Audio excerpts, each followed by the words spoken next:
കൂത്തുപറമ്പ് വെടിവെപ്പിലെ ജീവിച്ചിരുന്ന രക്തസാക്ഷി സഖാവ് പുഷ്പന്റെ നിര്യാണത്തിൽ ആദരാഞ്ജലി അർപ്പിച്ച് വ്യവസായ വകുപ്പ് മന്ത്രി പി രാജീവ് ഫേസ്ബുക്കിൽ കുറിച്ചത് ഇങ്ങനെയായിരുന്നു.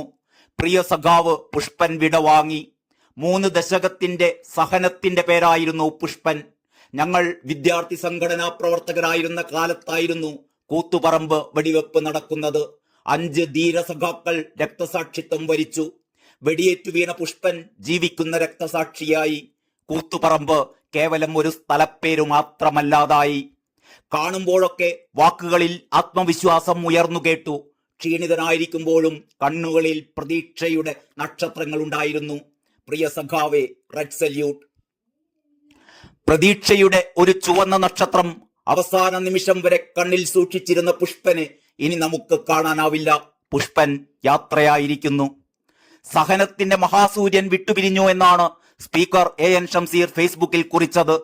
30 വർഷത്തിലേറെ നീണ്ട സഹനത്തിന്റെയും ത്യാഗത്തിന്റെയും മനോബലത്തിന്റെയും അതിലുപരി അടിയുറച്ച പാർട്ടി കൂറിന്റെയും പ്രതീകമായ സഖാവ് പുഷ്പൻ എക്കാലവും സഖാക്കൾക്ക് ആവേശമായി നമുക്കിടയിൽ ജീവിക്കുമെന്നും ഷംസീർ പറയുകയുണ്ടായി. രാഷ്ട്രീയ എതിരാളികളുടെ ആക്രമണങ്ങൾക്കിരകളായി ജീവിതം തകർന്ന് ശയ്യാവലംബിതരായവർ ഏറെയുണ്ട് നമ്മുടെ നാട്ടിൽ. എങ്കിലും ജീവിക്കുന്ന രക്തസാക്ഷി എന്ന വിശേഷണം പുഷ്പനോളം ചേരുന്നവർ CPM-ൽ വിരളമായിരുന്നു. പുഷ്പന്റെ ചരിത്രം പാർട്ടിക്കാർക്ക് ആവേശമായിരുന്നു എങ്കിലും ആ സമരതീഷ്ണതക്ക് ആധാരമായ വിഷയത്തിൽ നിന്ന് പാർട്ടി പിന്നോട്ടു പോകുന്നതിനും പുഷ്പൻ സാക്ഷിയായി. അപ്പോഴും ഒരു പ്രതിഷേധവും ഉയർത്താതെ അച്ചടക്കമുള്ള സഖാവായി പാർട്ടിക്കൊപ്പം അടിയുറച്ചു നിൽക്കുകയായിരുന്നു പുഷ്പൻ.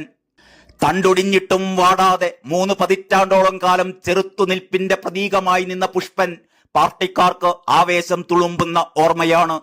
DYFI എന്ന സംഘടനയ്ക്കാവട്ടെ 5 സഖാക്കളുടെ ജീവൻ ബലി നൽകിയ കൂത്തുപറമ്പ് സമരത്തിന്റെ പകരം വെക്കാനില്ലാത്ത പ്രതീകവുമായിരുന്നു പുഷ്പൻ.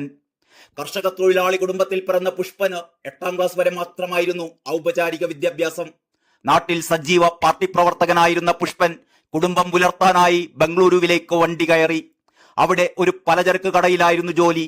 അവധിക്ക് നാട്ടിലെത്തിയപ്പോൾ സ്വാശ്രയ കോളേജ് വിരുദ്ധ സമരം കേരളത്തിൽ ആളിക്കത്തുകയാണ്. പുഷ്പനും അതിന്റെ ഭാഗമായി. അങ്ങനെയാണ് 1994 നവംബർ 25 വെള്ളിയാഴ്ച കൂത്തുപറമ്പിൽ MV രാഘവനെ തടയാനുള്ള സമരത്തിന്റെ ഭാഗമാകുന്നത്. കൂത്തുപറമ്പിൽ അർബൻ ബാങ്ക് സായാഹ്ന ശാഖയുടെ ഉദ്ഘാടനത്തിനെത്തിയതായിരുന്നു സഹകരണ മന്ത്രിയായിരുന്ന MV രാഘവൻ. ചടങ്ങിൽ അധ്യക്ഷത വഹിക്കേണ്ടിയിരുന്ന മന്ത്രി N രാമകൃഷ്ണൻ സംഘർഷ സാധ്യതയുണ്ട് എന്ന പോലീസിന്റെ മുന്നറിയിപ്പിനെ തുടർന്ന് ചടങ്ങിൽ നിന്ന് പിന്മാറിയെങ്കിലും MV രാഘവൻ ഉറച്ചു തന്നെ നിന്നു. രാഘവനെ തടയാനായി കൂത്തുപറമ്പിലും പരിസര പ്രദേശങ്ങളിലുമായി 2000-ഓളം DYFI പ്രവർത്തകർ തടിച്ചുകൂടിയിരുന്നു. ഒടുവിൽ മന്ത്രി രാഘവൻ എത്തിയപ്പോഴേക്കും പ്രവർത്തകർ ഇരച്ചെത്തി. പോലീസ് ലാത്തി ചാർജ് തുടങ്ങിയതിന് പിന്നാലെ പ്രവർത്തകർ കല്ലേറും തുടങ്ങി. ഇതോടെയാണ് പോലീസ് വെടിവെപ്പുണ്ടായത്.